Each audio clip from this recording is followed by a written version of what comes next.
Muito bom, pessoal. Estou super animada para esse bate-papo. Como o Conrado falou, aí é um tema relevante, a gente tem que endereçar, e nada melhor, lugar melhor nenhum do que aqui no palco falando de aprendizagem.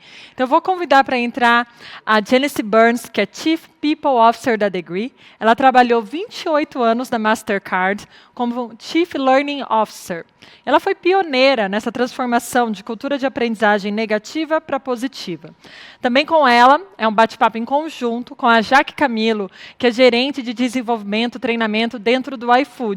Então, nosso bate-papo é sobre como a diversidade pode sim e deve ser impulsionada pela cultura de aprendizagem. Vamos então chamar a Janice e a Jaque?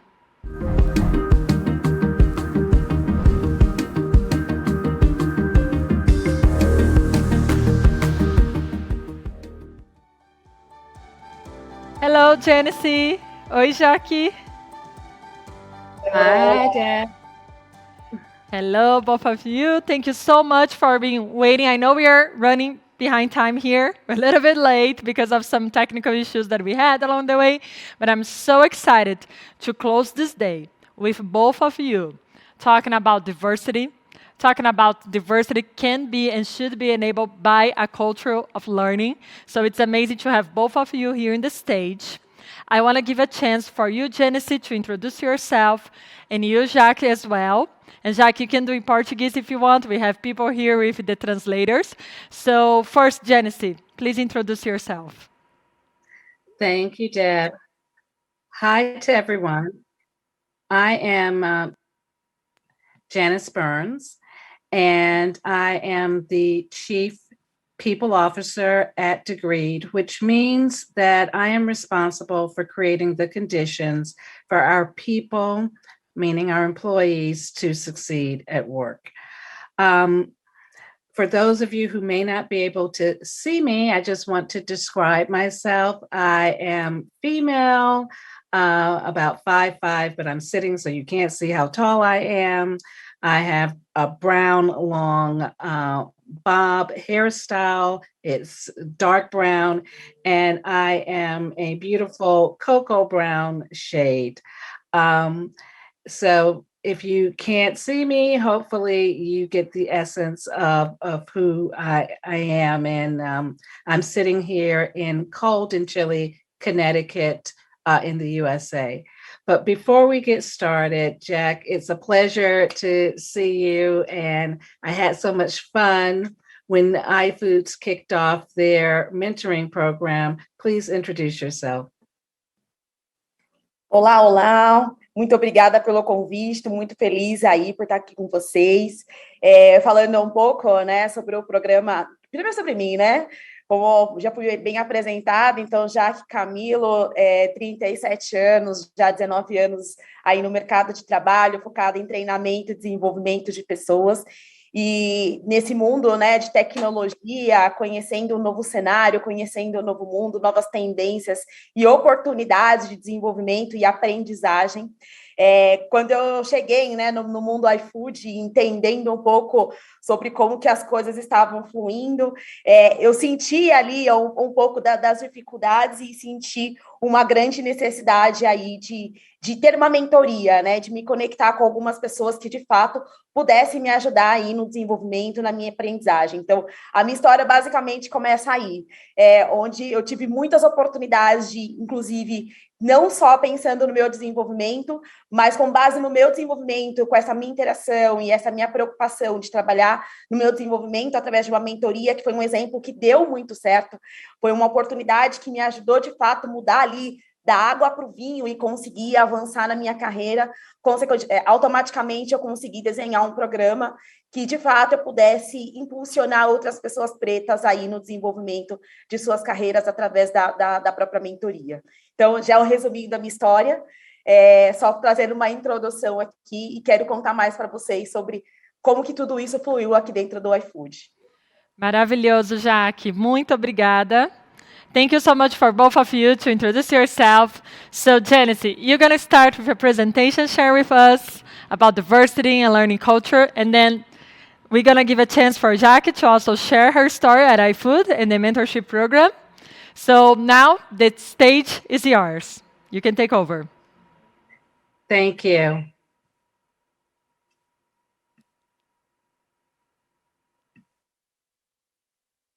So hopefully you can see my presentation. Let's see. Can we get rid of the echo? Okay, great. I want to talk about mentoring first as it relates to our role in protecting our employees' future. We spend a lot of time in our space in learning and development and in HR talking about the future, talking about the future from a business perspective, talking about the future from a people perspective. But I'm here to say that learning is the future, because without learning, there really is not ample opportunity for you to survive and endure what is to come. The definition of the future is time that is to be or to come. And what history has taught us is that those that have successfully navigated the changes of the future for them have done so because they have fit into this category of being the survival of the fittest, being fit to be able to respond to those changes, not just fit from a physical perspective, but also fit from a mental perspective and also fit from a skills perspective to endure. These are people who can pivot. They know the art of pivoting, that they may need to change, they may need to do something different in order to deal with the new dynamics. These are people who lean into change instead of away from change, and they create elasticity, especially career elasticity, by having a portfolio of skills and experiences that allow them to do more than one thing. And so as we think about our role in preparing and protecting our employees for the future, let's think about the fact that if you do not have the skill of learning, if you are not constantly learning, you are putting your future at risk because you won't be prepared for what is to come. And if you think about how humans learn, and I think we heard a little bit of this in some of the other speakers' talks, humans learn in some fundamental ways that haven't changed since the beginning of time of human existence. They learn by watching and reading, watching other people do something, and they gain knowledge from that. They learn by listening and storytelling, listening to people talk about their experience, listen to people advise and guide them on how to do something, and they acquire a perspective. They learn by trying and failing. Think about little kids when they're learning to walk. They keep doing that until they figured it out, right? But by watching, by learning, by trying and failing, they learn the pitfalls. And they learn by practice and doing, because that helps them to develop competence. In this process of learning, we have to understand that learning is a community sport. No matter how much technology we have and other resources from industry or government or universities, we learn in a community. That's why even in digital, they call it social media, because we as humans learn in social atmospheres. And so when you think about learning in the frame of your work environment, you're going to learn from your people leader, from your peer. But I'm here to talk about why that mentor is so important to the learning process and to the future. That mentor reinforces that learning style, that fundamentals of what we've all done in the past. And that mentor or mentors provide you with perspectives in a variety of different areas. So sometimes people get so caught up into needing a mentor.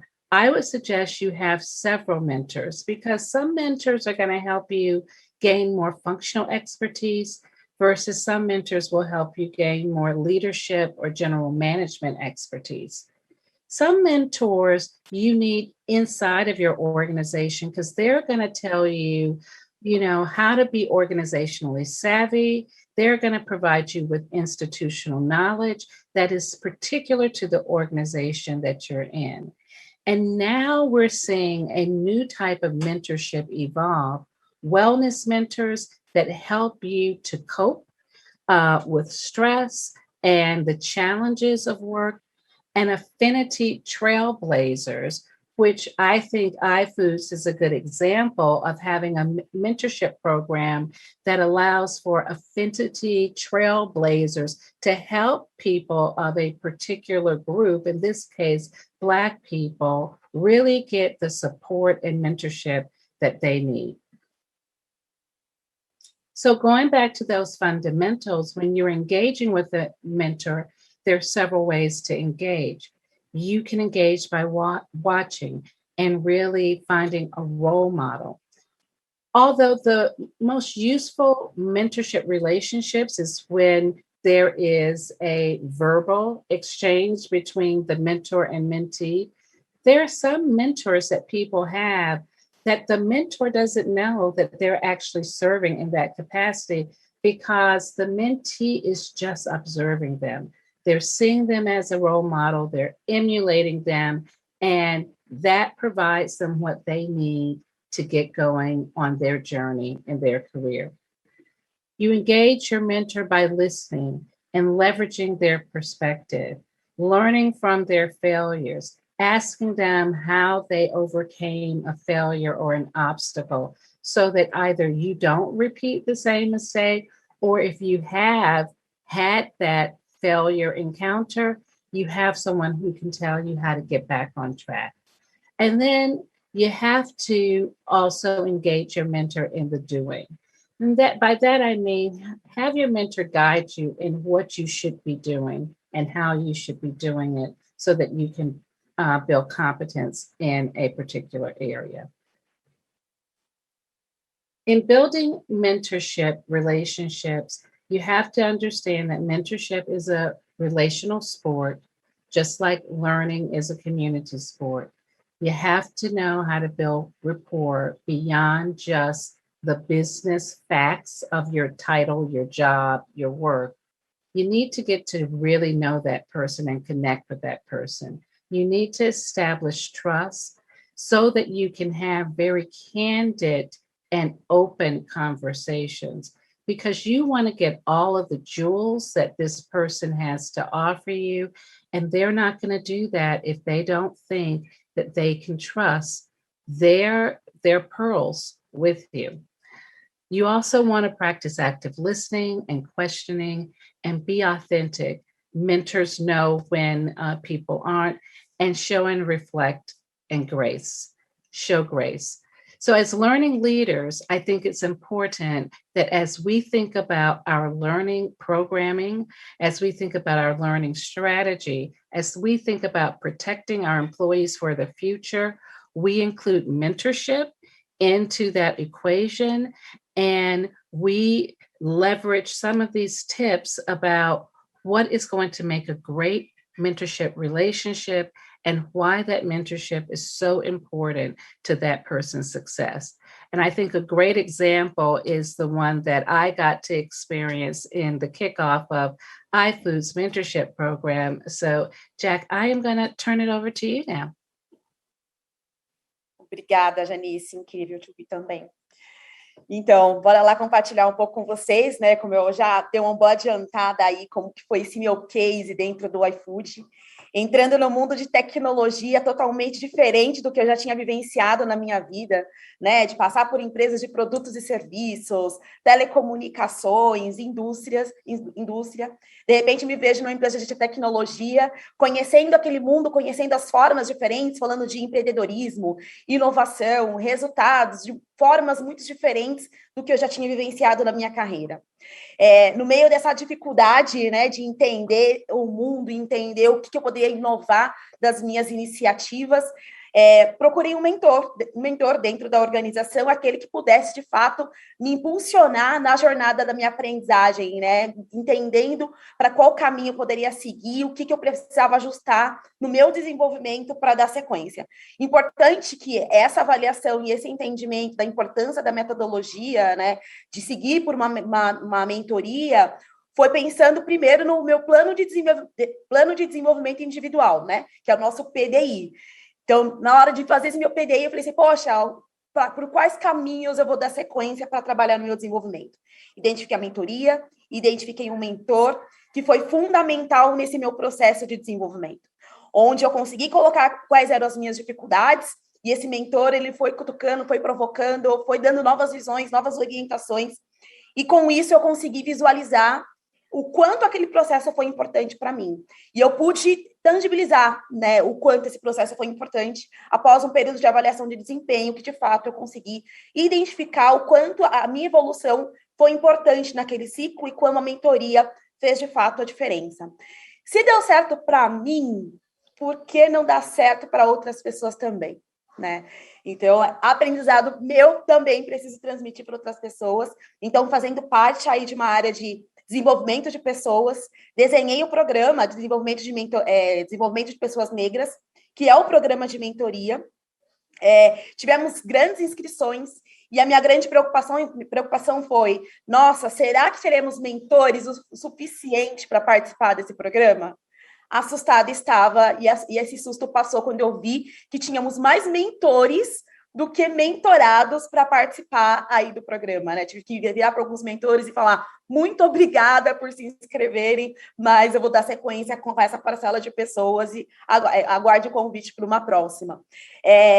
O processo começou de uma forma muito simples, né? Porque às vezes a gente acha que tem que começar de uma forma, né, com sistemas, enfim, com várias ideias de formas diferentes, e eu comecei do básico, então foi através de Excel, PowerPoint, apresentação com o time, que é basicamente como a gente chama de uma reunião de abertura para apresentar como que seria a jornada desse desenvolvimento. Tivemos 57 mentores participando de todo o processo, automaticamente 57 mentorados também. Todo o nosso processo, não além da mentoria, também com uma robustez, pensando no desenvolvimento como um todo, né? Volta lá para o meu PDI, meu plano de desenvolvimento individual. Além da mentoria, eu também posso participar de algum treinamento para desenvolver determinadas habilidades. Vamos colocar aqui um exemplo, comunicação assertiva. Preciso trabalhar comunicação assertiva, então eu tenho um mentor que me provoca, que me orienta, como eu também posso fazer um treinamento para acelerar nesse meu desenvolvimento. E junto desse programa de mentoria, incluímos etapas que, de fato, pudéssemos observar o desenvolvimento desses participantes até o final da jornada, que foi de 6 meses. Foi sucesso, que eu tenho até dados para compartilhar com vocês.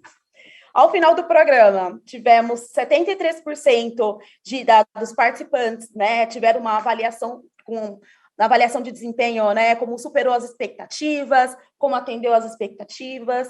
27% tiveram mérito após a avaliação de desempenho e 26% receberam promoção, né? Então, dados que não deixam a gente mentir o quanto o programa de mentoria faz, sim, a diferença na vida das pessoas. Então, um exemplo que começou por mim, quantas outras vidas, quantas outras pessoas a gente impactou, principalmente na carreira. E o mais gostoso de ver os números foi terminar o processo de mentoria e as pessoas procurando a gente por Slack, né, me procurando. Jaque, muito obrigada, você não imagina o quanto o programa de mentoria me ajudou a evoluir, me ajudou a olhar as oportunidades, crescer na minha carreira, melhorar nas minhas interações, melhorar a minha comunicação, seja lá quais foram as habilidades desenvolvidas, mas o programa de mentoria, de fato, fez a diferença. Depois desse piloto, né, na verdade, a gente até implementou no mês da consciência negra, né, 20 de novembro, foi sucesso. Foi um piloto que deu continuidade. Então, recentemente, lançamos uma nova jornada de desenvolvimento de mentores e mentorados, porque nessa jornada não é só o mentorado que é desenvolvido, o mentor também porque é uma oportunidade de conhecer pessoas diferentes, entender dificuldades, histórias diferentes que consequentemente tem um impacto positivo na vida de todos os envolvidos. Então, o processo começou em 2020, não foi o primeiro, já estamos no segundo encontro, no segundo processo, e devido ao tanto valor, eu não vejo como a gente terminar com esse processo. Ele sim tem que continuar.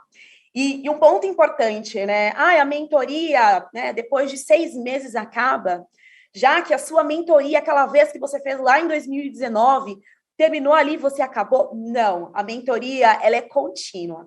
Então, entrei no iFood como especialista, a mentoria me ajudou para crescer na minha carreira e ocupar posições de coordenadora sênior. Passei por um outro desafio, por uma outra área, com outro contexto, procurei um outro mentor que pudesse somar no meu desenvolvimento naquele momento. Agora estou numa cadeira de People Development, mas atendendo uma estrutura de tecnologia. Há 4 meses nessa nova jornada, procurei uma nova pessoa para ser minha mentora, para justamente eu conseguir crescendo cada vez mais na minha carreira e conectando, né, com o meio o qual estou para conseguir garantir meu desenvolvimento. E, consequentemente, sou espelho para muita gente dentro do negócio. E o fato de ter o programa, tenho certeza que estamos criando vários outros valores dentro do negócio para serem referências para outras pessoas também, nesse modo de novos indicadores, novos crescimentos, novas oportunidades. Importante frisar que a carreira é individual. A carreira não é do líder, a carreira não é da empresa, a carreira é minha. Então, eu preciso olhar essas oportunidades para me desenvolver, para pensar em como eu vou trilhar esse meu aprendizagem para o meu crescimento profissional, mas também aproveitar esses recursos que as organizações também implementam, como, por exemplo, aqui no iFood implementamos e vem sendo um sucesso para a empresa como um todo.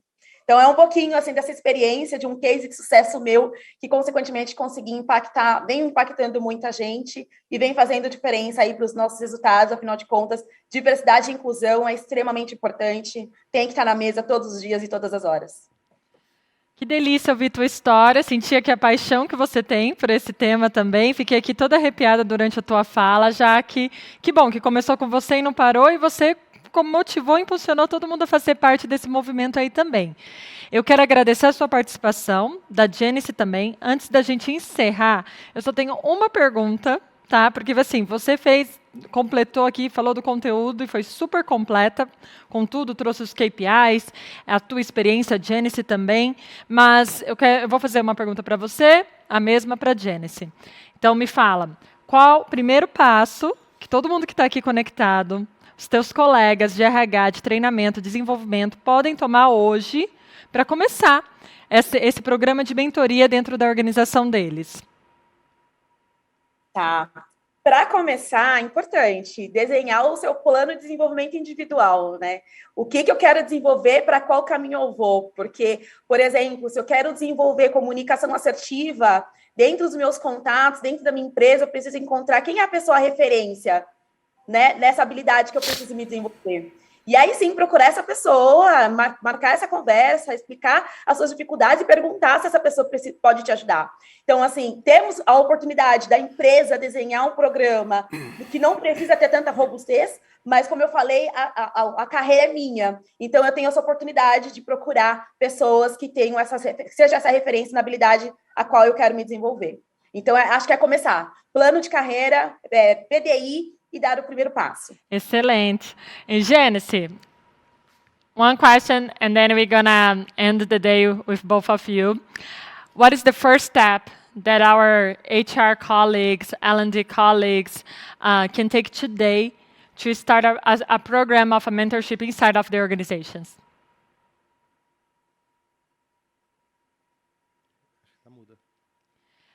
Você tá, I think you're in mute. I was in mute. You were in mute. I was speaking Portuguese to you. All good. Thank you. I think the first step is to ensure that you have full clarity on the purpose of your mentorship program. So, I showed you a slide that there are different types of mentors. You can have people who are mentoring for the sake of giving your employees better functional skills or leadership skills or general management skills. or now even mentors that help people with their emotional well-being and with who can relate to them in terms of kind of an affinity type of relationship. It's critical that you have clarity on the purpose and what you want to accomplish so that you can identify the right types of people to mentor your employees. And then along with that, once you know what you want to accomplish, having clarity on what your measures of success will be, because it doesn't serve any of us well to create activities unless we can demonstrate that they're producing an outcome. And I thought the iFood story was so fantastic because they definitely were able to demonstrate an outcome of how they help to protect their employees' future, how they help them to grow, both grow in their current role and grow in terms of promotions and other opportunities. And so having that purpose and having that measurement for success, I think are the first two critical steps in starting a mentorship program. Awesome. Perfect. Thank you so much, Janice and Jack, for joining us this morning. Everyone that is connected is just like celebrating this huge movement and learning more with you how learning culture can and should enable that diversity too inside of their organization. So I appreciate everyone joining us today. Thank you. Thank you. Thank you. Obrigada. Tchau, tchau. Prazer. Tchau, tchau.